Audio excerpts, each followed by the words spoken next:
Olá, boa tarde a todas e a todos. Estamos em mais um Arquitetura do Planejamento em Pauta, né? Hoje com o professor Caio Ribeiro Pires, fazendo pela primeira vez uma parte 2, pela temática, pela importância de se discutir o tema de uma forma profunda, né?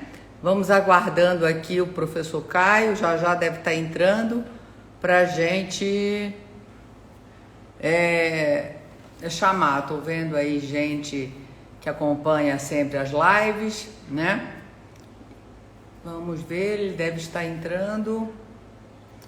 Então, pessoal, olá, tudo bom? E lembrando sempre que esse material fica disponível aqui no IGTV e também, oi Carol, tudo bom? E também fica disponível no canal do YouTube, né? Hoje nós tivemos até uma postagem legal mostrando do material rico e farto material de qualidade que tem no canal do YouTube. Corre lá, se inscreve, sempre falando também do nosso curso do planejamento patrimonial e sucessório, né? Com professores Daniel Bucar, comigo, professora Simone Tassinari e professora Ana Carolina Brochado Teixeira. Sempre estamos lá, o curso encerrou a primeira turma, né? Fechou a primeira turma.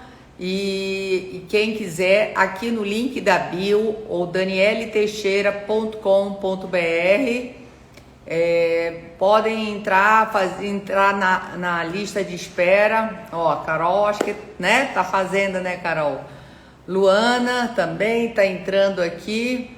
E o Caio, será que teve algum problema? Ele não entrou comigo em contato. Eu ainda agora estava sem bateria. É isso mesmo, ó. Se inscreve lá, tem uma lista de espera.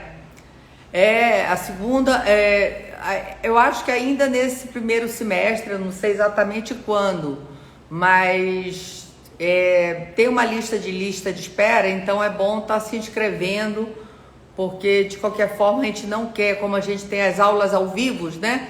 A gente não quer exceder um número muito grande para podermos dar atenção e realmente ser rico.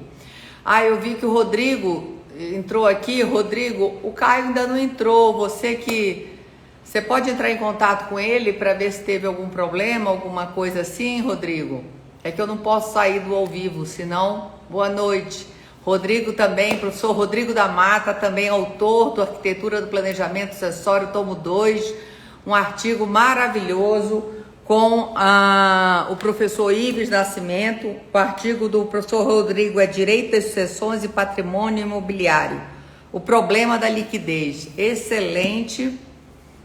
E, Rodrigo, a outra live foi às 19, mas essa nós marcamos às 18. Eu acho que o Rodrigo vai entrar em contato lá, ver se teve algum probleminha. E nós vamos conversando aqui. Então, gente, canal do YouTube, tá lá um vasto material. Eu acho que falta subir essas últimas, mas estão pelo IGTV, né? Tem também o curso, tá no link da minha bio. Eu queria avisar para vocês que o tomo 1 tá com promoção na editora de 50%. É um excelente presente, então entrem lá, tá bom? No meu link, no link na minha bio, tem o link para as editoras, para carta aberta, para inscrição de curso, tá bom? E deve vir esse semestre, agora em maio, fim de maio, o nosso congresso também, 3º Congresso Virtual do Arquitetura do Planejamento Sucessório, né? Então, vamos preparando, que tem muito material para ser trabalhado com vocês. É importante essa desconstrução. O professor Ives aí, companhia do professor Rodrigo, do artigo do tomo 4, né? O professor Caio Mário é ótimo, né? Caio Pires já está entrando. E então é isso, gente. Se tiverem perguntas, algumas dúvidas, podem ir fazendo antes dele chegar. Não esqueça, em promoção do tomo 1, o link tá na minha bio, tá certo? 50%. Nem autor compra com esse preço, hein, gente? Tá melhor do que autor. O Ives, professor Ives, sempre aqui nos prestigiando. Olha lá, a professora Micaela, também autora, companheira aqui do Arquitetura do Planejamento, tomo 2. A professora Micaela escreveu o artigo Terceiros de Boa-Fé, Sociedade e Planejamento Sucessório. Ouviu? Então, excelente artigo. O Caio entrou.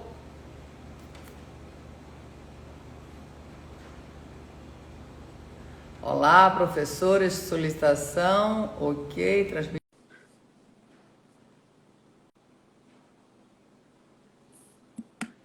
Acho que deve estar entrando. Aí. Oi, Dani. Oi, tudo bom? Tudo bem? Tranquilo? Tudo. Eu não sabia se você tinha confundido o horário, alguma coisa, Não, porque da outra vez.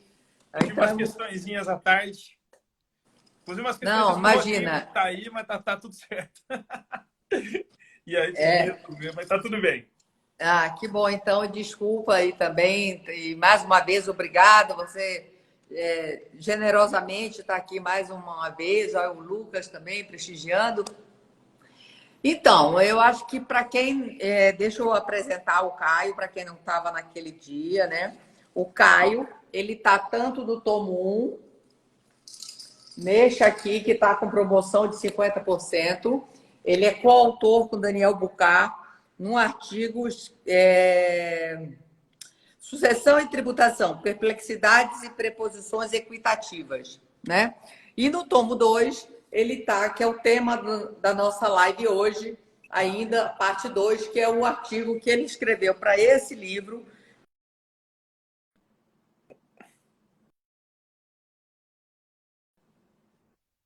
Vítima. E cadê o nome do teu artigo que eu estou procurando? Sempre que eu procuro, eu nunca Tá acho. aqui, ó. É Sei. a A legítima legítima e o planejamento. planejamento sucessório. Entre o antes e o depois e o inadiável agora. Bem, a gente bateu papo, como eu falei, essa é a primeira vez que nós conversamos em duas etapas.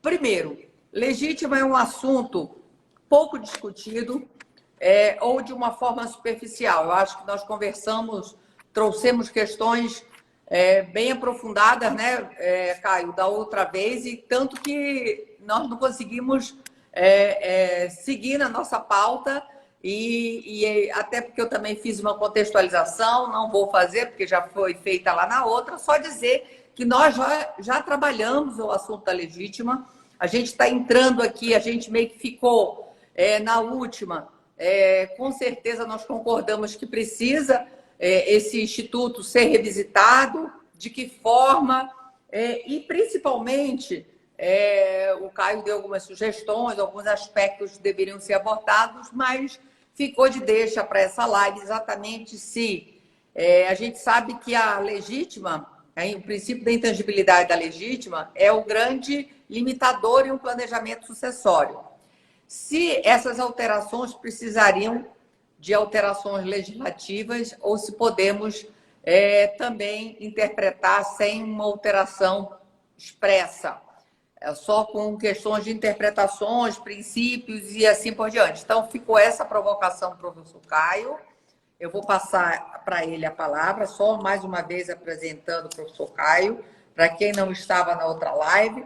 Caio, mestre em Direito Civil pelo ERJ, graduado pela PUC de Campinas e advogado do Bucar Marano, advogados associados, eu acho, né? E então, seja bem-vindo mais uma vez, obrigada por participar desse projeto do Arquitetura do Planejamento Sucessório, estar aqui no Em Pauta, fazer essa dobradinha aí de novo e passo a palavra para você. Muito obrigado, Dani. Dizer que é um prazer estar aqui de novo. Agradecer aí a sua gentileza da gente conversar em duas rodadas. Aí o tema realmente desperta uma série de questões, né? E então vai ser muito legal a gente poder falar disso de um modo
Oi, voltou? Voltei, tive aqui um problema, mas Ótimo, de última hora, desculpa. ótimo. Vamos. Tá bom. Então vamos lá. Só saudar aqui. Estou vendo a professora Camila Botaro aqui, que pesquisa junto comigo lá no grupo do Copérnico, do, do eixo de fenômenos sucessórios, sobre a coordenação da professora Simone, coordenação da professora Luciana Xavier. Só saudar, agradecer os presentes. E vamos ao nosso tema central, né? Essa questão aí da legítima, se a gente tem como ter uma interpretação constitucionalizada a partir dos princípios, a partir das ideias do direito civil constitucional, né? Eu concordo. O Rodrigo estava falando aqui, Dani, eu acho que melhor é desabilitar os comentários. Aí a hora que eu vou, a gente abre para perguntas depois. Legal? Vamos lá. Então, pessoal, desculpa, só para a gente conseguir não travar aqui, tá? Então, olha, Dani, eu acho que essa questão é uma questão que tem que ser respondida sobre dois pontos de vista, tá? Dos princípios relacionada à legítima. Se tem alguma interpretação, eu já adianto que sim, né? E quando a gente fala dessa interpretação, eu acho que é legal a gente mostrar que isso não é, embora seja uma construção muito acadêmica, que isso tem uma aplicabilidade, embora talvez reduzida, prática, né? Porque quando a gente fala disso, o que a gente está falando? A gente está falando se algum testamento que invade a legítima, ou seja, algum testamento ou até uma doação que feriu a parte disponível do patrimônio, né? Que o autor de herança ou que o futuro autor de herança na doação ia dispor, ele invadiu a legítima que ele tinha que deixar para os herdeiros necessários, se há alguma hipótese, alguma possibilidade, né, desse testamento, dessa doação, enfim, dessa liberalidade, seja causa mortis ou em vida, ser considerada válida e eficaz. E eu acho que é um pouco essa discussão que a gente vai fazer aqui. E quando eu falo disso, Dani, eu tenho refletido muito sobre isso, né? O que eu acho que acontece às vezes na nossa vida prática? Tem clientes e clientes. E tem cliente que procura a gente para fazer planejamento sucessório, que é exatamente o que você fala, né? Que é dar segurança, quer ter uma transmissão com segurança robusta, para dar tudo certo com o patrimônio dele e etc. Não é meramente exercer a vontade dele sobre o patrimônio. Mas também tem aquele outro cliente que ele chega no escritório e ele fala assim, eu quero fazer uma doação, eu quero fazer um testamento. E vai ser assim, mas isso fere sua legítima. Isso fere, você vai entrar na parte que você não pode dispor do patrimônio, você vai ter problemas. O cara diz, não, eu vou fazer. Se eu achar um tabelião que faça, eu vou fazer. E nesse momento, eu acho que às vezes a gente, como advogado, tem muitos dos casos que a gente vai falar, olha, talvez eu não possa nem te assessorar aqui. Porque isso aqui eu estou vendo que não vai dar certo. Né? Agora, eu acho que tem alguns que podem ser resguardados de validade e eficácia. E eu acho que é sobre isso que a gente vai tratar. Primeiro num plano um pouquinho mais acadêmico e depois o que a gente pode fazer na prática de algo que eu acho que a gente discute de pouco hoje, Dani, mas ainda existe, que é uma espécie de um contencioso sucessório. Né? O direito sucessório, ele envolve o planejamento ele está muito na linha de frente, e eu acho que é interessante, porque lá no livro, né, na topografia do livro, esse artigo está ali naquela parte geral, né, das questões gerais de planejamento, e você tem, inclusive, uma parte do livro que é só sobre patologias, que é um pouco isso. Vão ter momentos que eu vou ter um contencioso sucessório, que o advogado de sucessões vai vir um problema para ele, assim, esse problema já explodiu. Como é que você resolve? Como é que você defende? E eu acho que na prática o que eu vou falar aqui é um pouco para isso. A primeira questão é, a legítima tem que ser observada? Quando eu for pensar assim, vou testar, tenho que testar só a minha parte disponível? Vou doar, tenho que doar só o que eu tenho de disponível, metade do meu patrimônio disponível? Sim. A resposta é sim. Se você quiser fazer algo com plena segurança jurídica, é isso. Né? Não tem como fugir. E aí, qual que é o debate que eu trago ali no livro, que eu acho interessante e linka com nossas questões do último debate, né?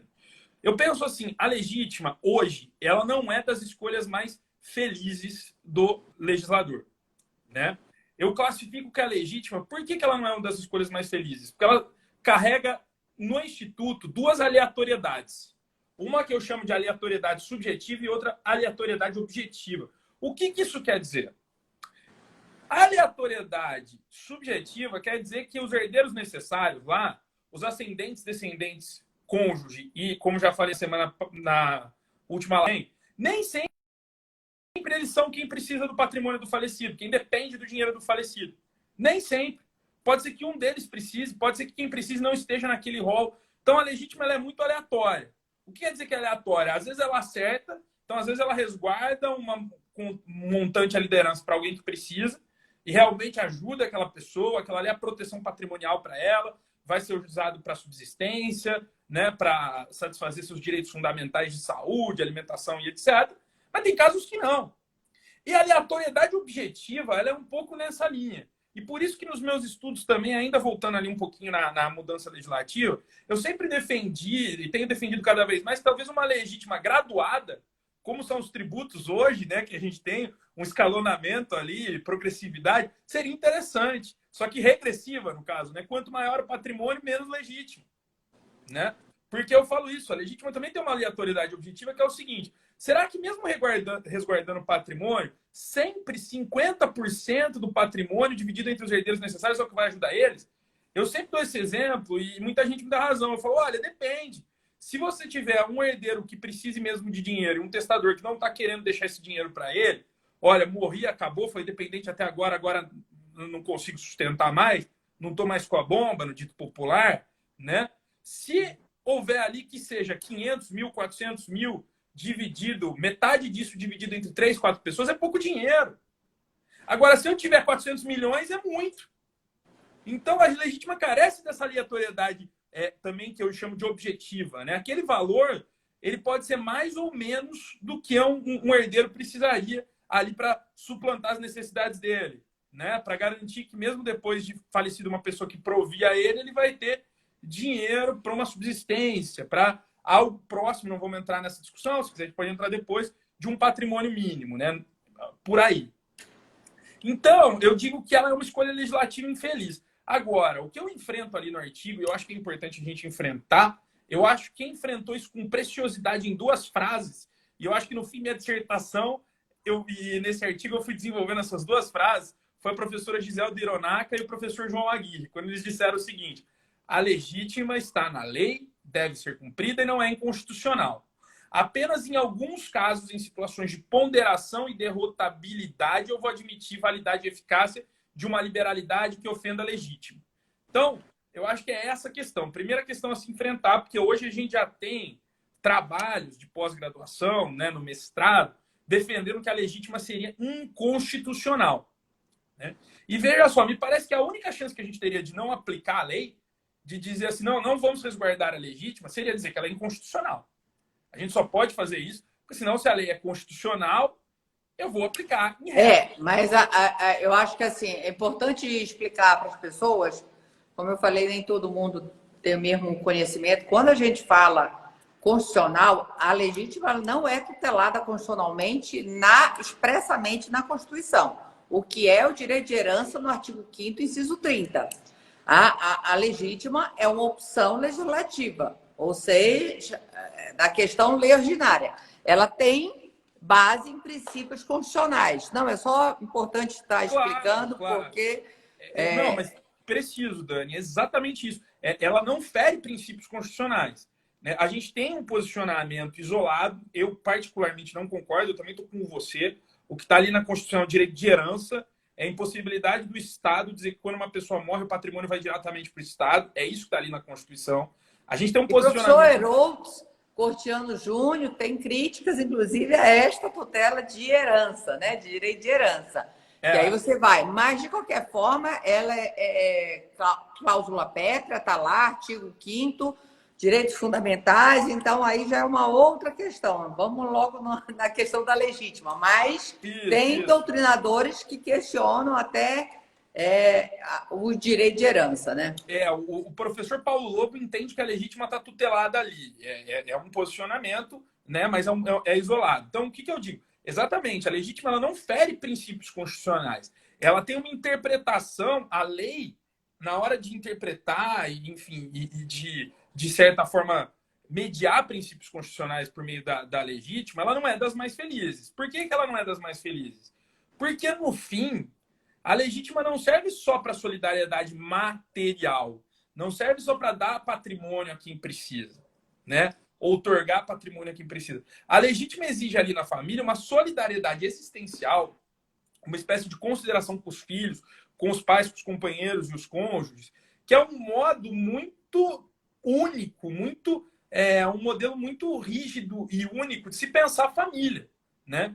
Quando hoje a gente tem uma tutela lá pelo artigo 226 da Constituição da República, que fala da família, da proteção da família, plural, né? A interpretação que o STF dá. Então, famílias plurais e democráticas significam famílias que podem se regrar, inclusive patrimonialmente, da forma que melhor entenderem, né? Então, a legítima ela não é feliz porque ela exige uma consideração, ela coloca uma visão única, monolítica, né, de solidariedade que não funciona mais. Então, ela não é uma escolha feliz. Mas, ao mesmo tempo, ela também não é uma escolha inconstitucional. Não é inconstitucional e por que não é? Eu enfrento isso lá no artigo.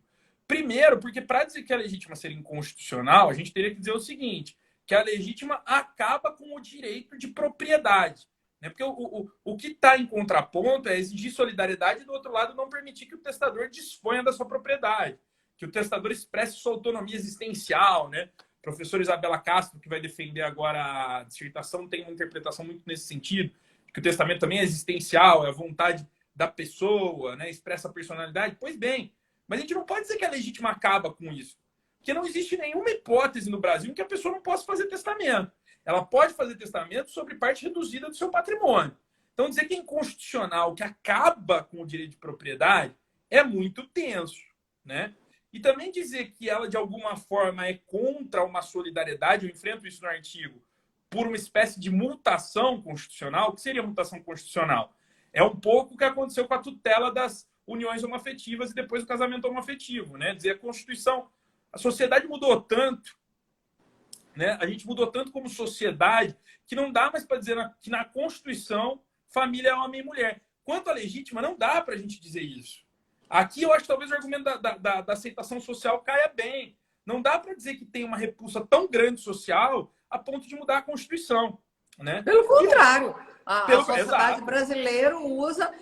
eu não gosto dessa aceitação social também, porque não é um argumento jurídico, né? Mas a gente sabe que a sociedade, o número de pessoas que exercem a sucessão testamentária é mínima no Brasil. Então, não dá para dizer exatamente que houve, aí como argumento jurídico, é o que a gente chama lá no direito constitucional, a mutação constitucional, que é a mutação tão grande da sociedade ali, sendo até meio grosseiro, né, mas é algo desse tipo, a mutação tão grande da sociedade ao ponto que interpretar os princípios constitucionais tem que mudar o dispositivo de uma lei, da Constituição. Não houve isso com a legítima, né? E outra coisa, se a gente considerar a legítima inconstitucional, a gente tem que tirar ela do ordenamento e ir para a liberdade plena de testar, porque aí a gente vai ficar sem norma que restringe a liberdade de testar. E também eu sou muito cético à ideia de que os juízes poderiam criar caso a caso uma restrição, entendendo se há vulnerabilidade ou não, se a gente se coloca no lugar do legislador, né? Então eu vejo que isso seria muito problemático. Eu já vejo dissertações defendendo isso, até teses, mas eu não consigo aceitar muito bem. Tá? Não me parece que funciona. Me parece que era exatamente colocar o juiz no lugar de legislador ou permitir a plena liberdade de testar. Né? Que, aliás, se você pegar o voto do Barroso lá na sucessão do companheiro, o Barroso, inclusive, descarta que isso seria constitucional. A plena liberdade de testar, tudo bem que isso não entrou ali na tese explícita, né? Mas se pegar o fundamento do voto, ele chega a falar disso. Aí é uma desproteção muito severa que eu acho que não dá para a gente mexer. Quem defende isso, defende a gente ir lá para a tutela do direito de família, dos alimentos. Mas eu acho que não funciona. O título alimentar lá que tem no direito dos alimentos, que é o 1700, que diz que mesmo depois da morte a pessoa continua obrigada a pagar alimentos, aquilo ali é só para dizer o óbvio, né? Que a obrigação de pagar os alimentos que existia durante o tempo da vida, mesmo personalíssima, aquele crédito tem como ser cobrado espólio. Aquilo é o óbvio. Não dá para dizer que aquilo é um título sucessório. Porque senão a gente tem um problema muito grande. Né? Senão a gente vai levar para o direito das sucessões os alimentos que são fluidos. E o direito das sucessões precisa de segurança jurídica.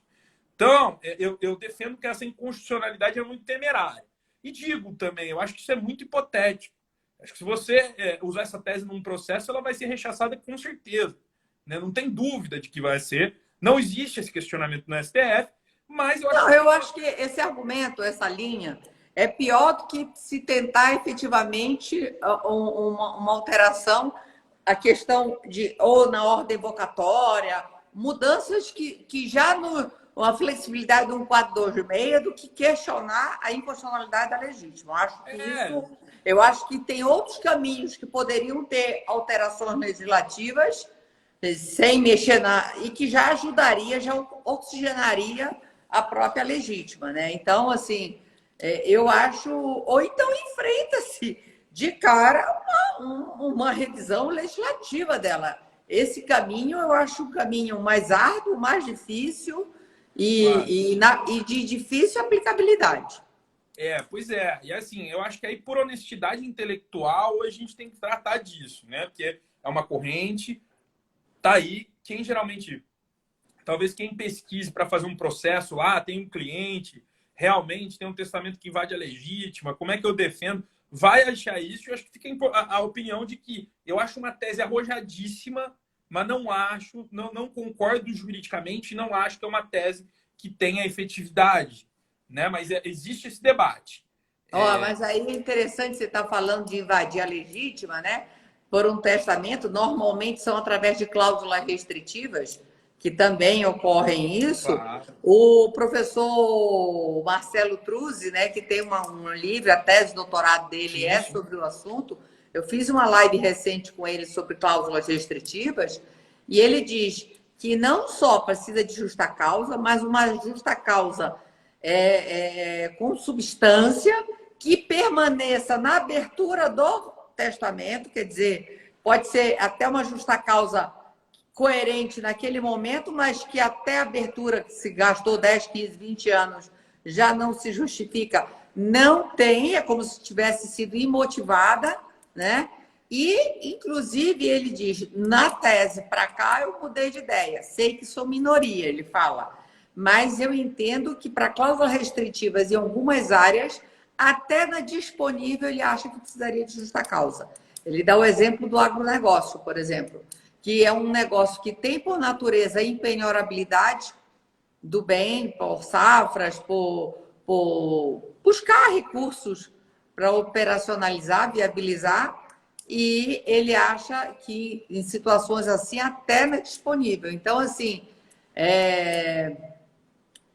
eu acho muito complicado. Eu já acho a legítima alta e você, no caso, você tá falando de ser invadida, então é de diminuir, aumentar disponível, né?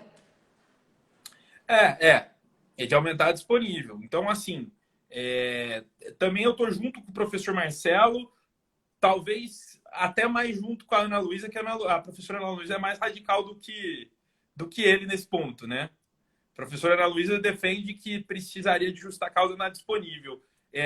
Eu também sou totalmente minoria, isso não é regra na STJ, nada, mas eu também entendo. Né? Eu acho que as cláusulas restritivas elas são um grande problema, às vezes pouco estudado, né? Mas restringir a transmissão do patrimônio é danoso no fim para toda a sociedade. Né? Um bem que fica fora de circulação. Então, eu acho que fazer isso sem motivo, né? E no fim, se você pegar o debate do Código Civil de 2002, era isso que o Miguel Reale falava quando ele foi fazer a mudança.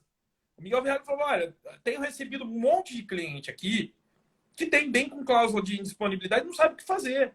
O bem está lá se deteriorando e virou um estorvo na vida da pessoa, né? Agora, é aquela coisa, na testamentária, sempre tem a opção de você renunciar, né? A legítima tem uma proteção mais forte. Mas eu estou junto com o professor Marcelo. Agora, voltando nessa questão aí da legítima, como eu estava falando, qual que é a outra questão que eu acho que tem que ser enfrentada? Essa eu acho que é interessante. Eu acho que essa, num caso concreto muito excepcional, talvez você consiga algum sucesso no judiciário. É difícil? É difícil, mas é uma tese. Eu vou ter que fazer propaganda, né? É uma tese que eu coloco lá na minha dissertação e que eu acho que ela poderia ser testada. E vou provar para vocês que eu acho que ela poderia ser testada. Porque veja só, o que acontece?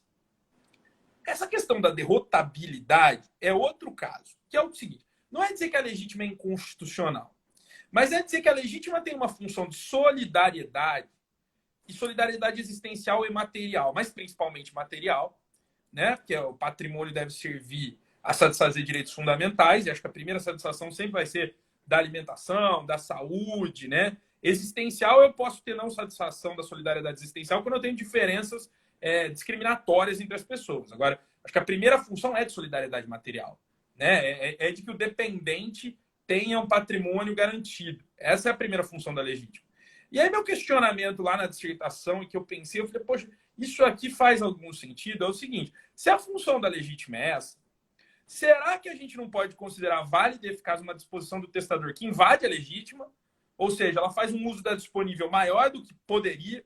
Então, por exemplo, o testador não dispõe 50% do patrimônio, ele dispõe 80%. Né? Vamos pensar para um herdeiro necessário com 2 filhos. Né? Um herdeiro necessário com 2 filhos. Lembrando que o herdeiro necessário ele pode receber parte na legítima e toda a disponível. Então, pensar, por exemplo, que esse herdeiro necessário poderia receber 75% dos bens. Porque 50% da legítima ele pode receber e ele tem que dividir a legítima com o irmão. 25% para cada. Ele teria direito até 75%. Mas será que não dá para falar, por exemplo, de um testador que dispôs 90% do patrimônio, não 75%, para esse herdeiro necessário? Será que não dá para falar que essa disposição é válida e eficaz porque a disposição do testador promove, ou seja, é mais solidária do que a própria legítima? E eu defendo que sim lá na minha dissertação. E por que eu defendo que sim e por que eu acho que isso tem alguma aplicabilidade? Muitas das vezes o cliente que vem e ele quer fazer uma liberalidade ultrapassando a disponível, ele chega com esse problema. Ele fala, qual que é meu problema? Primeiro problema, meu patrimônio não é gigante. Meu patrimônio é um bom patrimônio, é confortável. Mas na hora que eu vou dividir, ele pode ficar pouco para a pessoa que precisa. E esse é um argumento interessante, porque tem uma defesa de doutorado lá na USP que ressalta a inconstitucionalidade da legítima, como eu disse, eu não concordo, mas ela toca num ponto bom. Quem tem um patrimônio muito grande, quem tem um patrimônio muito volumoso, consegue dispor, respeitar a legítima e dispor com tranquilidade. Quem tem um patrimônio médio ou pequeno, porte, precisa proteger alguém, sofre. Né? Eu acho que essa é a questão central e a questão que eu coloco aqui, né? A questão que eu estou colocando lá na minha dissertação, que é exatamente isso. Existe uma vulnerabilidade para proteger, esse cliente quer dispor a mais que a legítima para proteger a vulnerabilidade. O que eu defendo na dissertação? Eu defendo o seguinte, se a função da legítima é solidariedade material, ou seja, entregar bens para satisfação de direitos fundamentais, entre os familiares, né? Então, é o testador com a família dele, seria o que eu chamo de uma subversão hermenêutica. O que é uma subversão hermenêutica? É seguir a lei, aplicar a lei como ela está positivada, só que contrariamente aos fins da própria lei. Seria contrário ao fim da própria lei eu permitir que um irmão chegasse para o outro, postulasse uma ação de redução de disposição testamentária. A redução da liberalidade, deixando aquele irmão em condição de necessidade, ofendendo a familiar. Então, eu defendo que nesses casos, é o que eu falei, a gente tem uma ponderação de interesses. Que ponderação? Um conflito entre 2 familiares em que um deles postula validade e eficácia, né, de uma disposição testamentária que ofende a legítima, mas ele diz, eu quero a validade e eficácia dessa disposição porque eu preciso desse dinheiro. E o outro, ele diz simplesmente, não, nada disso. A disposição ofendeu a legítima, eu sou irmão dessa pessoa mesmo, só que eu tenho direito a esse patrimônio. Eu simplesmente quero esse patrimônio porque a lei me dá esse direito, eu não preciso desse patrimônio, eu quero esse patrimônio para aumentar, eu quero esses bens para aumentar meu patrimônio, para enriquecer.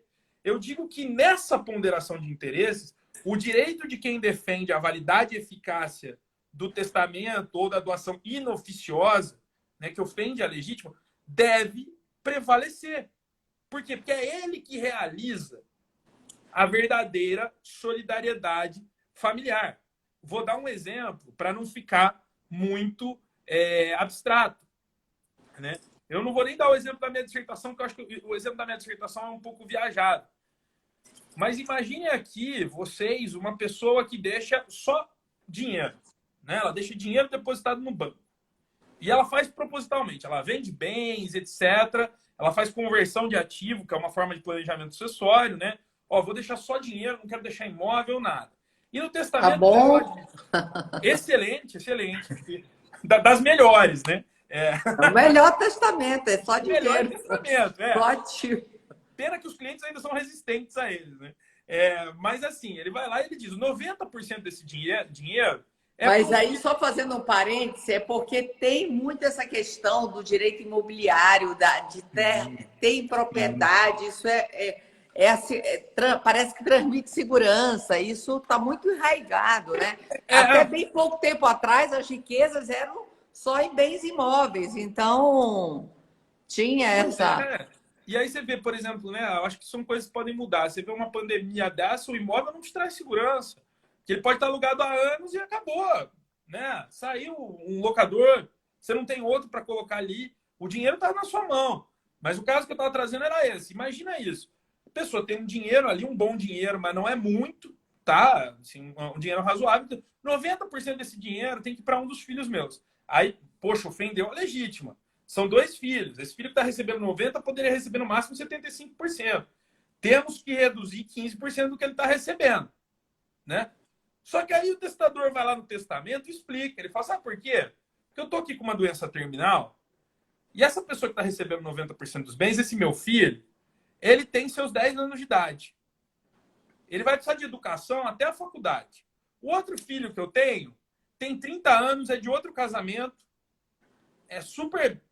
Não tem nada a ver, tem um super conflito com eu ter casado de novo, ter tido outro filho. Jamais vai ajudar essa criança a entrar com uma ação de alimentos contra ele. Vai resistir até o fim. Essa criança vai precisar de dinheiro, sou eu que sustento. O outro já teve todo o meu apoio, teve toda a educação e agora está bem, obrigado. Então, esse filho vai ficar com 90% do dinheiro, o outro só com 10%. Né? Eu acho que aí o juiz pode fazer uma interpretação, né, da constitucionalizada, aí, segundo o direito civil constitucional, da legítima e dizer esse testamento é válido e eficaz. Porque a função da legítima está sendo promovida por meio da autonomia privada, não por meio da imposição legal. A imposição legal, ela, na verdade, ela resultaria, o efeito dela seria ofender a solidariedade que a legítima exige. Né? E mais do que isso, né? Tem uma outra questão ainda. A legítima é exatamente para permitir que os anseios patrimoniais, né, que o patrimônio não se sobreponha à pessoa. Se ela é uma tutela da pessoa, no direito civil constitucional a gente diz muito isso. Patrimônio não pode sobrepor a pessoa. E quando um irmão, quando um parente está pedindo ao outro que se reduza a legítima, na verdade, o que ele está pedindo assim: tutele minha propriedade, tutele meu direito de patrimônio e deixe de tutelar o que precisa disso existencialmente. Né? Então é isso que eu defendo com base na ideia de que a legítima não pode ser uma subversão. E aí talvez você me diga: não, Caio, mas espera aí, tá muito abstrato ainda. E aí eu continuo lá e dou parâmetros. Eu digo: eu sei que é uma ponderação e eu sei que ponderações são abertas, ponderações são difíceis, né? Então, vamos especificar um pouco mais, tudo bem. E aí meus parâmetros são os seguintes: o que eu tenho que olhar para permitir que seja válido e eficaz um testamento que, olhando ali, olhando o fato, eu vou entender que ele ofende a legítima, mas eu vou permitir a validade e eficácia dele. O juiz vai permitir a validade e eficácia dele. Primeira coisa que eu tenho que olhar é o seguinte, né? Hoje, a unidade do direito sucessório ela é extremamente ficcional. Talvez ela seja tão ficcional quanto a Seisine, que o professor Daniel Bucar, que está nos assistindo aí, fala, né? Ela é muito ficcional. A professora Ana Luísa até postou um caso esses dias, né? Porque a gente tem várias outras formas de sucessão que a gente chama anômalas. O que quer dizer isso? A pessoa, quando morre, além do dinheiro recebido por herança, por meio das regras de direito sucessório, ela recebe FGTS, ela recebe indenização trabalhista, que pode ter um valor alto, né? Ela recebe, além disso, pode receber seguro de vida, que é outro problema, né, Dani? Seguro de vida, previdência privada. Então, a unidade sucessória, ela acabou. A gente precisa olhar se a pessoa que está pedindo validade e eficácia desse testamento não tem outra proteção. Que é o exemplo que eu dou. Imagina uma pessoa que deixa uma disposição que ofende a legítima para uma esposa, é um servidor público, né, do Poder Judiciário, aposentado, que ganhava muito bem e tem lá a garantia de vencimentos integrais. Aí ele fala: olha, eu vou deixar 95% do meu patrimônio para minha esposa porque ela precisa de tratamento, e o tratamento dela é caro. Aí você vai olhar e fala: não, mas peraí, Você recebe uma pensão integral do judiciário, que é ótima, que é excelente, que cobre isso e sobra. Então, aí o que eu tenho? Eu tenho uma distorção dessa ponderação. Eu tenho duas pessoas discutindo e as duas simplesmente querem mais dinheiro. As duas querem enriquecer. E quando as duas querem enriquecer, o que eu tenho que fazer? Eu tenho que seguir a lei. Que aí a lei, o legislador já me deu o caminho.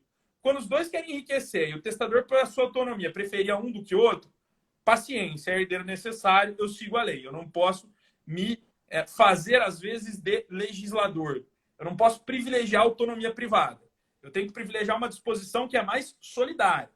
Outro ponto que eu olho, e esse eu falo, e aí eu até cito um artigo da professora Aline Terra, que foi da minha banca, inclusive, né? E aí a gente conversou lá sobre isso, que é o seguinte: outra questão é a análise do tamanho da herança, do tamanho do patrimônio que se está transmitindo. Porque, veja, aí é no caso concreto mesmo. Heranças muito grandes, eu posso olhar e falar assim, não, é aquilo que a gente já falou.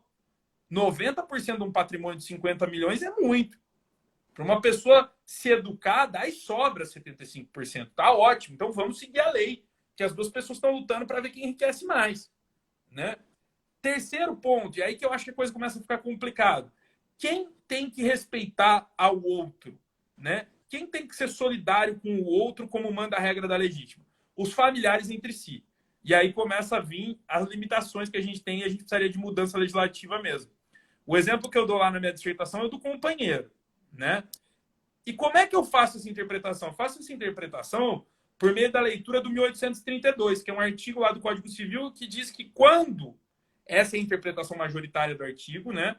Quando os descendentes concorrerem na sucessão com um cônjuge, e esse cônjuge for também, além de cônjuge supérstite, né? Além de cônjuge viúvo do falecido, for também pai ou mãe daqueles descendentes, né? Vai ser reservado, se houverem mais de 5 pessoas concorrendo àquela sucessão, né? De 5 para cima, vai ser reservado 1/4 do patrimônio para o cônjuge. Então, o que o código está dizendo ali? O código está dizendo assim, olha, você tinha direito a um X de patrimônio, né? E, inclusive, na parte indisponível. Mas se seu pai, sua mãe estiver concorrendo à herança com você, você tem que ganhar menos patrimônio, e aceitar que ele ganhe mais patrimônio, porque você tem que ser solidário com ele. Você vai proteger ele. Então, ali, para mim, o código dá a baliza para dizer o seguinte: quem que precisa respeitar um outro? Quem pode olhar e falar, não, eu não vou pedir a redução dessa liberalidade aqui, porque eu preciso ser solidário? São as pessoas que são familiares entre si.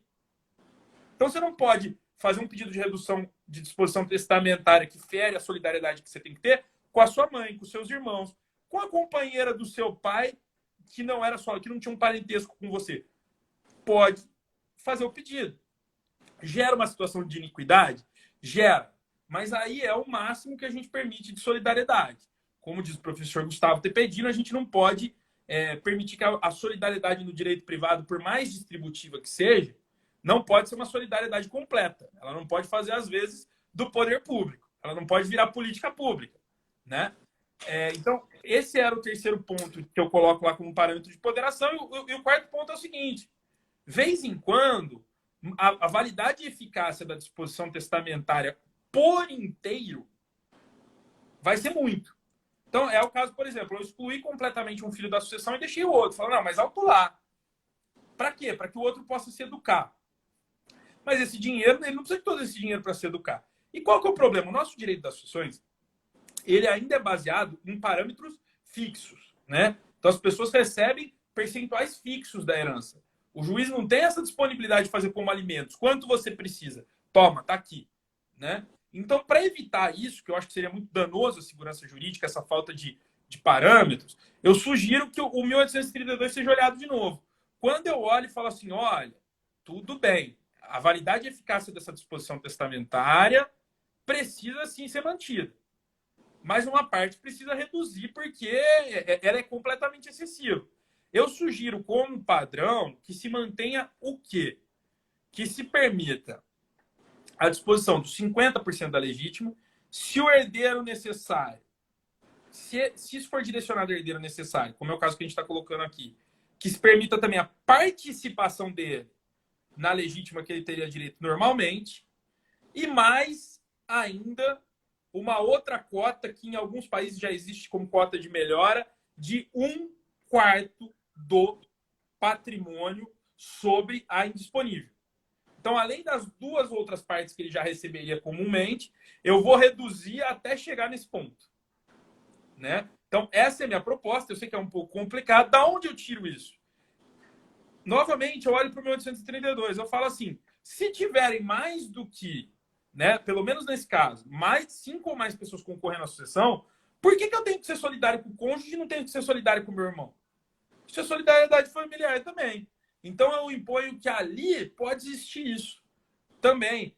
E essa reflexão vai além, e aí eu estou falando algo inédito, que eu não falei nem no artigo e nem Oba! na Oba! dissertação. Essa aqui é inédita, né? Essa aqui vai para o livro, que é a seguinte. Se você olhar lá as regras de redução de disposição testamentária, na redução de legados, ela tem uma disposição muito interessante. Porque o que se diz? Se diz que se a disposição testamentária avançar a disponível, né, for maior do que a disponível, em um valor de 1/4 ou mais da herança, a partir de 1/4, a pessoa vai ficar com o bem, né? 1/4 ou menos, desculpa, é 1/4 ou mais. Isso, essas regras sempre são confusas. Eu não lembro se é 1/4 ou mais ou 1/4 menos. Eu acho assim, é isso. Se for até 1/4, ela fica com o patrimônio e ela devolve o dinheiro para o monte, né? Quem recebeu o legado. Eu acho que é isso, eu tenho que confirmar. Não, se for 1/4 ou mais, ela fica. Rodrigo, olha aí no código pra gente. Olha o código pra gente, Rodrigo. Eu me perdi aqui. Mas, enfim, qual que é o Eu acho que é cerne? mais. Eu acho que é mais, é 1/4 mais, né? Quer ver? Você tem o Código Civil aí perto? Eu tenho, peraí. Então pega logo aí. Vamos lá. A gente tira a dúvida na hora. Aqui a gente faz ao vivo. É. Quer ver? 1963, né? 63, 64. Ah, não, esse é 67. Aqui com o código do professor José Simão comentando. Mas o Caio, com tudo isso, mostra tantas questões, né, que precisam ser revistas no direito das sucessões, né? Eu também tenho um artigo recente, ainda não foi publicado, meu com a Daniele Tavares, sobre isso, né? Como que temos que utilizar os princípios constitucionais para podermos estar dando estas oxigenações, essas maiores autonomias, mas visando essas tutelas, né? Enquanto não tem essas mudanças legislativas, né? Quer dizer, Claro. eu não chego, eu falo, é um artigo curto e de uma forma, mas mostrando a necessidade da gente fazer essas aplicações por princípios, pelas necessidades que se tem de maior liberdade. Então, eu até depois, assim, publicar, eu te mando claro, antes. Claro, não, é muito legal, porque eu acho que é isso mesmo. Era isso que a professora Heloísa falava para mim, né? Ela falava, cara, você tem que dialogar com todo mundo que está falando de alteração legislativa, mas não pode esquecer que a gente está no direito civil constitucional e que essa alteração legislativa a gente não sabe quando vai vir, né? E eu achei aqui o 1968, olha que interessante, ele fala, ele fala o seguinte, né? Se o excesso montar a menos de 1/4, né? Se o excesso não for menos de 1/4, aos herdeiros fará tornar em dinheiro o legatário que ficará com o prédio. Então é isso. Até 1/4, olha que interessante. Se eu receber um imóvel, né? Se eu receber um imóvel e esse imóvel, vamos pôr, nesse caso aí que eu coloquei, herdeiro necessário, ele recebeu legítima, disponível, né? Mas excedeu a disponível em até 1/4. Ele vai ficar com esse imóvel e ele vai inteirar o resto em dinheiro. Ele vai dar em dinheiro para o monte. Ó, tô aqui, tô com imóvel, sei que tem excesso, tem discussões sobre isso, né? Mas sei que tem excesso e vou trazer dinheiro para o monte. O que acontece lá no direito das sucessões? Vamos pensar que esse herdeiro morava no imóvel junto com o falecido. O que acontece? No direito das sucessões, nesses casos, existe a torna, que é a hipoteca legal. Então, eu vou devolver o dinheiro para o monte, eu vou devolver o dinheiro para ser partilhado entre os outros herdeiros. Enquanto eu não devolver, a casa fica hipotecada, né? Então, tecnicamente, os herdeiros poderiam... Tive essa discussão uma vez com o professor Diego Braine, né? Os herdeiros poderiam ir lá e pedir a penhora do imóvel, porque esse imóvel está hipotecado, ele é garantia real. Mas olha que interessante. Se a pessoa que consolidou aquele imóvel, aquele herdeiro que consolidou o imóvel, mesmo em avanço da disponível ali na propriedade dele, consolidou, e esse imóvel é o único bem dele, isso é bem de família. Porque lá no rol das empenhorabilidades não tem exceção para isso. Isso não é empréstimo para eu comprar minha casa. O STJ já entendeu que o empréstimo para comprar minha casa, lá da exceção do rol de empenhorabilidades, na verdade, é um empréstimo com instituição financeira. Então, veja só, é um raciocínio complexo, mas é interessante. O código ele já faz essa conta e, assim, se eu pensar em termos de responsabilidade patrimonial, né, de como essa pessoa vai né, pagar esse dinheiro, o que eu posso penhorar dela, eu não posso penhorar esse imóvel dela, porque se esse imóvel for bem de família. Então, o código ele já assume o risco ali de, olha, o herdeiro vai consolidar a propriedade, se isso não voltar para os herdeiros, ele vai ter um bem de família protegido. Né? Eu sei que isso é uma interpretação controversa, mas veja só, esse 1/4 ele tem fundamento. Né? Esse 1/4 ele é medida de proteção desde lá do direito romano. Eu não lembro se é a primeira, mas uma das legítimas no direito romano era de 1/4. Então, o que eu estou dizendo é que isso que eu estou colocando tem fundamento em todo o ordenamento jurídico. Aí vem aquela crítica, né? Ah, mas o direito das sucessões não comporta soluções difíceis. O direito da sucessão é isso que você falou, não comporta interpretações principiológicas. Mais ou menos. Né? Se a gente olhar o direito das sucessões comunidade, a gente já tem interpretações assim sobre direito real de habitação. Tirando o direito real de habitação de uma pessoa porque ela não precisa. Quer dizer, o direito real de habitação não tem função. Poxa, você tem outro imóvel, os herdeiros estão precisando de dinheiro. Por que você vai ficar aí? Isso acontece também, se a gente for puxar mais antigamente, antes de Constituição, isso acontecia com o usufruto vidual. No usufruto vidual, que era, na verdade, o cônjuge, quando ele não tinha direito à sucessão, ele tinha direito a 1/4 da propriedade em usufruto, em alguns casos. Os juízes faziam interpretação disso, no caso concreto. O juiz olhava e falava, esse cônjuge precisa ou não? Né? Nos regimes de bens que não estavam protegidos ali. Esse cônjuge precisa ou não? Ah, não precisa, não vamos dar usufruto vidual. O usufruto vidual é para quem precisa. Quem precisa de patrimônio. Então, se a gente for estudar, essa interpretação principiológica, ela não é tão distante quanto parece. Né? Não, e tem que ser muito mais aplicada. Eu quero agradecer também a presença do professor Regis Gereissati, claro, que também tem um artigo aqui no tomo 1, sobre também que foi a base da dissertação dele de mestrado. Cadê o artigo do Regis? A vulnerabilidade, a solidariedade familiar e a afetividade como critérios para o reconhecimento do herdeiro necessário na sucessão legítima. Também autor aí junto com a gente no planejamento. Isso, agradecer, bem lembrado, agradecer ao professor Regis, com quem eu tenho debates, e até já fazer um convite aqui. Eu acho que a gente que escreveu, eu conheço pelo menos umas 5 pessoas que escreveram sobre a legítima. Eu acho que a gente tinha que fazer um debate, realmente, um estudo, porque a gente tem muita coisa para discutir. Várias pessoas que olharam sobre vários ângulos. Seria muito interessante. Tem o Gustavo também, Andrade, a gente podia ver aí, fazer um seminário, alguma coisa assim, porque é isso. Eu achei tão importante, vamos já agendar, Regis, também uma participação sua aqui, porque eu acho que aonde você já tem oportunidade de falar tanto tempo, que possa ter uma linha de raciocínio, que as palestras hoje a gente acaba... É uma luz, né? São reflexões. Aqui a gente tendo um pouco mais de tempo, dá para você dar consistência à linha de raciocínio do Caio aí perguntando, Bruno, se já foi ou será publicado. Aliás, professor Bruno é uma das pessoas que eu estou falando. O doutorado dele é sobre a legítima lá na USP. E é isso, professor Bruno. Eu vou fazer aqui um compromisso nosso. Eu quero ler a sua. Pelo jeito você quer ler a minha.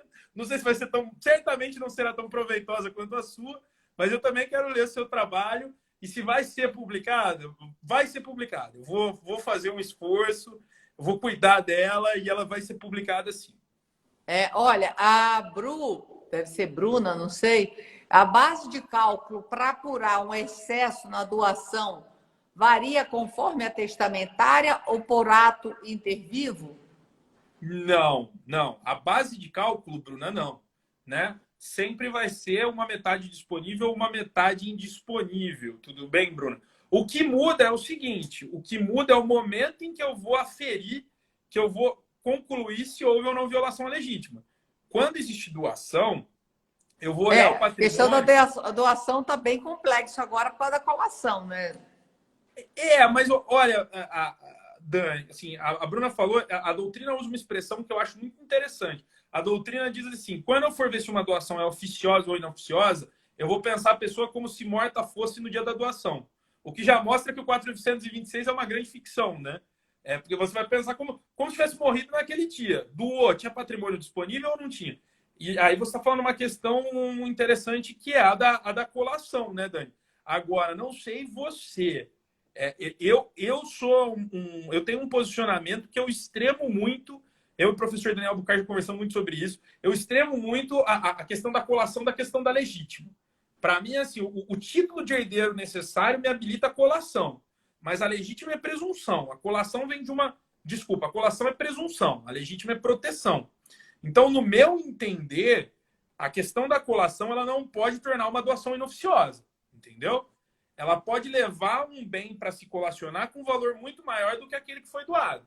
Agora, me parece, não sei se você concorda, que, inclusive, na questão das doações inoficiosas, elas seriam aquelas que saíram da parte. Eu Está vou olhar o que é disponível. inoficioso pensando que saiu da disponível, né?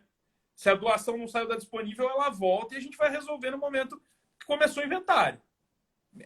Eu sei que tem gente já dizendo que esse valor poderia gerar inoficiosidade, né? O imóvel era X, mas eu não entendo assim, não. Mas a questão é que eu acho que a colação está podendo criar doações inoficiosas sem má fé, por uma maior valorização ou desvalorização de um bem, que pode ocorrer por fatores externos. Mas, mas será que ela cria, Dani? Porque tecnicamente, aí depois os herdeiros precisam se recompor entre si, né? Sim, mas aí que tá. Às vezes, por exemplo, você pode ter feito uma doação para dois filhos. A Carol até dá um exemplo assim, eu acho. Num condomínio, um teve que vender por umas circunstâncias, onde valia 100 mil, e o outro, depois de alguns anos, aquilo valia 1 milhão. Na abertura do inventário, e aí? E como, vamos dizer assim, isso pode ocorrer, um Pode. boom.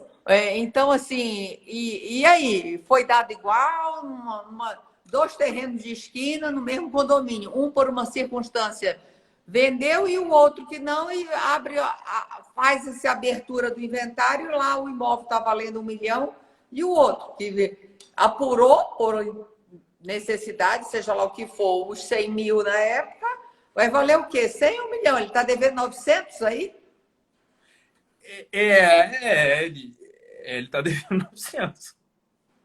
Não, mas aí na venda tem aquele. Não, mas ali é um O enunciado. enunciado do Mas né, aí um eu acho que tem, enunciado, não tem eu acho que tem que força seguir o legislativa, enunciado. e isso é para quando o bem não está. Eu acho que as regras acabam criando, por exemplo, vamos trabalhar então sem venda, né? Eu dou dois imóveis ali na Tijuca, um mais na Tijuca e um ali mais para o Rio Comprido, vamos dizer assim, todos Tá. na Conde Bonfim. Um perto do metrô, que valorizou, vai ter, e o outro perto do viaduto Paulo de Fronten. Não teve, foram duas doações para herdeiros necessários. Da minha, não botei que está disponível, da legítima, doei para dois filhos, né? Um vai estar, ganhou por um fator externo uma valorização e o outro, pelo contrário, desvalorizou. Vamos supor que o preço médio desses imóveis equivalesse a 100. Um está 200 e o outro está 40. E eu vou te dizer, é um Então, problemaço, em Dani. qualquer situação que tenha uma valorização ou desvalorização, até de fator, eu acho que quer dizer, e aí eu estou falando de uma doação inoficiosa que pode vir a ocorrer quando você utilizar da sua disponível, sem a pessoa querer, assim, sem imaginar, achando que estava dentro da sua disponível Porque tava, e né? estava. E aí, então, assim, isso Então, atrapalha muito o mas planejamento, né? aí, Porque mas fatores atrapalha. externos. Atrapalha. Aliás, eu coloco isso lá no meu artigo, inclusive sobre a legítima, né? Eu coloco que uma das lições que a legítima nos dá, com a ineficácia lá do código, porque a disposição que ela ultrapassa a legítima, ela para o pessoal, ela é ineficaz, né? O que quer dizer que ela é ineficaz? Eu debati isso muito com a professora Elisa Cruz. Né? O que quer dizer que ela é ineficaz? Quer dizer que se eu fiz um testamento deixando um imóvel para uma pessoa e na época eu tinha 5 imóveis, né, do mesmo valor, ótimo. Isso não. Vamos pensar num terceiro. Isso não era. Isso não seria legítimo. A hora que eu morri, eu passei por uma crise gigantesca. Eu só tinha aquele imóvel. Na hora da abertura do testamento, aquilo ali é inoficioso. É uma disposição a ser reduzida. Então, a importância de rever o planejamento sempre. Concordo integralmente com você. Agora, na questão dessas doações que você está falando, assim, pelo menos é a minha opinião, isso não pode gerar inoficiosidade, tá? Não, essas estariam até dentro da legítima, não seria nem da disponível. Eu estou falando até no outro caso, que seria. É, Não, eu dei um exemplo de uma coisa e falei, sim, sim. expressei de outra. O que eu falo Agora, é que pode vir a criar essa desproporção. sim, Eu estou sim, falando dentro da própria legítima, né? Porque se eu não claro. descrevi, é para herdeiros necessários, eu não descrevi que é da disponível, aí eu fiz 2 comentários em uma situação só. E o outro comentário seria que eu posso até cair numa doação inobciosa sem má fé. E aí, também em virtude, às vezes, de uma valorização de um bem, quer dizer, sair um pouco do escopo que não foi intencional, né? Eu imaginei, vamos imaginar que um bem, então você já tem até que fazer uma valoração. Eu estou É, dando um bem que vale hoje, mas vamos imaginar que, vamos supor que eu viva mais 10 anos, aquilo vai ter uma valorização X, vai entrar dentro de uma margem tanto. Então, assim, você já tem até que começar a fazer projeções, né? agora, e aí eu vou te lançar um tema que eu acho que é um tema um tema para um tomo 3 da arquitetura, que é um tema pouquíssimo estudado, que é o tema das próprias recomposições, né? Das restituições em dinheiro entre os herdeiros.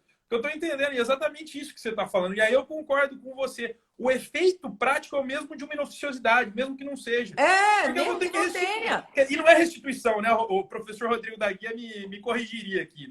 Não é uma restituição, mas é uma recomposição de quinhão, algo assim, que aí quando a gente entra naquela ideia do professor Daniel Bucay de pensar na responsabilidade patrimonial, o efeito prático é o mesmo. Então, por exemplo, a professora Gisela Dironaka sugere uma interpretação lá no artigo dela sobre colação, também com o professor João Aguirre. Aliás, eu acho que o artigo sobre colação e doação inoficiosa deles, assim, um é no livro da professora Ana Carolina, outro na revista Direito Civil Contemporâneo. Para quem gosta, assim, eu sugiro, que é espetacular, é coisa, assim, realmente referência contemporânea mesmo. E eles falam disso, eles dizem assim, em último caso, o máximo que a gente tem que fazer é garantir uma empenhorabilidade para aquele sujeito que teria que recompor o bem. E o bem é em espécie ainda, né? Na colação você vai levar o bem em espécie, o que é um absurdo. Se a pessoa mora naquele imóvel que se valorizou, ela vai ter que levar o imóvel. E quem garante que ela tem outro lugar para morar, né? Vai vender esse imóvel, vai comprar outro bem. Como é que é isso? Se o direito das sucessões garante estabilidade para as pessoas próximas do falecido, né? Assim, eu estou fazendo exatamente o contrário. Então eu também sou super crítico. Eu não sei você, né? Eu tenho uma interpretação. A colação, para mim, deveria acabar. Eu sou muito contra a colação. Eu acho que a colação. A gente precisa, agora, interessante que a gente está falando tanto de princípios, agradecer a presença da professora Simone Tassinari, da professora Daniela Mucilo. Com certeza, já vou alinhar aqui com o Caio, vamos escrever aí um artigo aí para Vamos. desenvolver essa ideia aí para o tomo 3, tomo 4. Gente, isso é tanto assunto.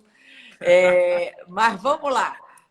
Caio, eu estou com medo de cair a nossa live, apesar que o Instagram é meio bonzinho, porque já passou de 1 hora e ainda não caiu. Né? Não sei se eu acho que de tanto estar falando, eles estão mais legaizinhos aí. Bem, Caio, super obrigado. Ainda ficou, de certa forma, a gente entrou agora na última, que era essa questão da liberalidade da inoficiosa. gente, é interessante que a gente plantando tanto essa questão de princípios, né? Que a gente pode utilizar através de princípios constitucionais, essas tutelas para essas vulnerabilidades, para atender e até fazermos essas interpretações, como o professor Daniel Bucarque fala da possibilidade do 426 em caso de renúncia, com base em princípios. O professor Caio aqui sobre a questão, algumas circunstâncias específicas, e ele, ao mesmo tempo, fala de um artigo tão bom da professora Gisele Dironaca e do professor João Aguirre, que não concordam com essa linha interpretativa de princípios constitucionais. O professor João Aguirre fez uma live, está aqui, inclusive, está no meu canal do YouTube, está aqui no meu GTV, excelente também, e ele traz fundamentos, ele entende não. E uma vez num congresso do Nordeste, do IBD Civil, eu vim com a questão da flexibilidade do 426, da necessidade de uma flexibilização do 426, eu só faltei apanhar da professora Gisele, da professora Heloísa Helena. Eu tava lá. Você estava lá, você viu, né? Eu tava lá. Eu apanhei, academicamente eu apanhei, né? Porque elas diziam que é negócio nulo e tal. Então, e olha, mas você sabe que a professora Heloísa, ela até conversou isso comigo. Ela disse que ela mudou um pouco. Ela foi... A gente foi batendo tanto isso na cabeça dela, ela falou, hoje eu já penso diferente. Ela falou, vocês realmente... A Daniele primeiro, depois você, realmente me fizeram mudar um pouco de ideia.